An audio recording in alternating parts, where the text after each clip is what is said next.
How are you doing? I'm good. How are you doing? It's nice to meet you. It's nice to meet you too. And I just want to say that it's a beautiful film, and so excited to talk to you about it today. I love really good animation, and it's really good animation. It's the story is great and compelling. Um, just maybe talk to me a little bit about your thoughts as you came into the project, and I'm sure it wasn't uh, any kind of mental wrestling over whether or not to commit. But um, just when the opportunity presented itself, what did you think?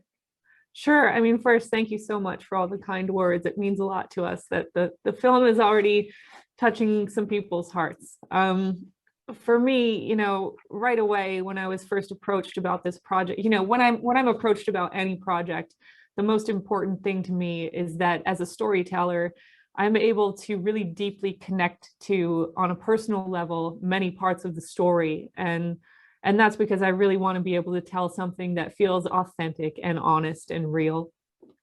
And there are so many parts about this story that I was able to draw from real life experience with. I've not only have I been riding horses since I was 8 or 9 years old. There was something very special about the story of Lucky and her two friends that I felt really excited about. And, there are many reasons. I think, this is a cast of young women all working together as a team, as a sisterhood, in order to achieve something impossible.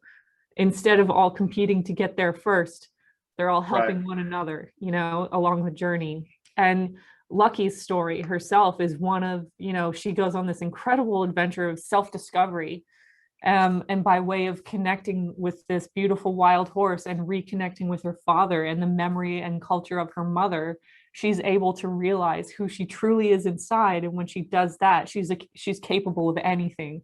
And that to me was a beautiful message. Don't you think? I think one of the things that I've appreciated about animated and family movies is them exploring deeper topics. It's not just about entertainment, but there is a an inspirational element to it, and I cover a lot of inspirational films. So we're not just presenting a story, but we're also hoping that kids will pick up something.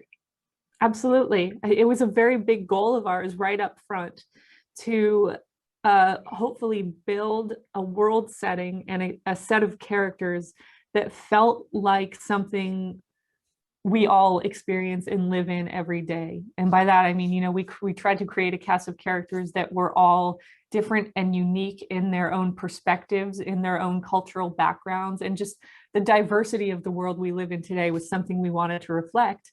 And that was because we wanted to invite an audience in and allow every single person in that audience to at least deeply connect to one person up on that screen in that story, because we really feel like to see it up there is to believe that you're capable of those things too. And that kind of inspiration, even I remember when I was a kid, I've been so heavily influenced and inspired, particularly by all the animated movies I grew up watching. And it's been so exciting to potentially be even a small part of paying that back to a new audience today.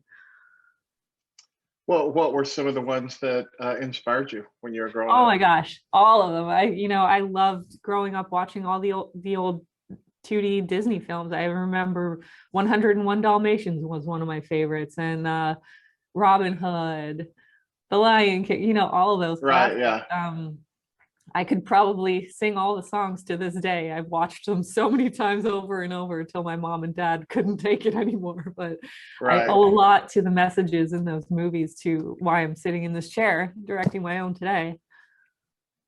And what did with the shutdown and everything that happened?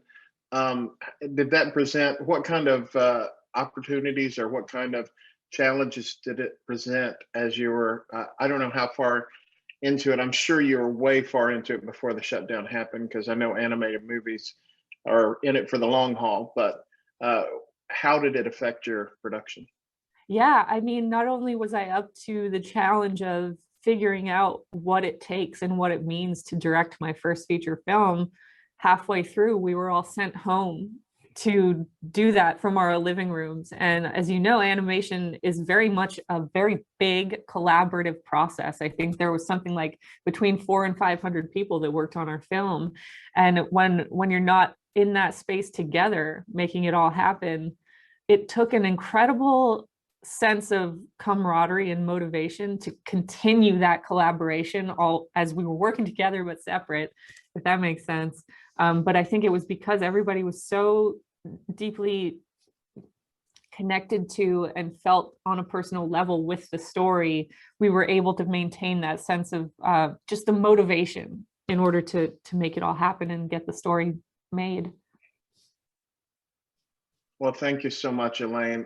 My girls, I have 3 girls. I know they're going to love it.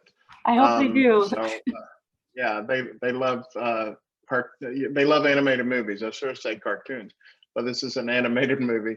And thank you so much. I really appreciate it. It was so nice chatting. Thanks so much. Nice meeting you. Thanks. Thank you.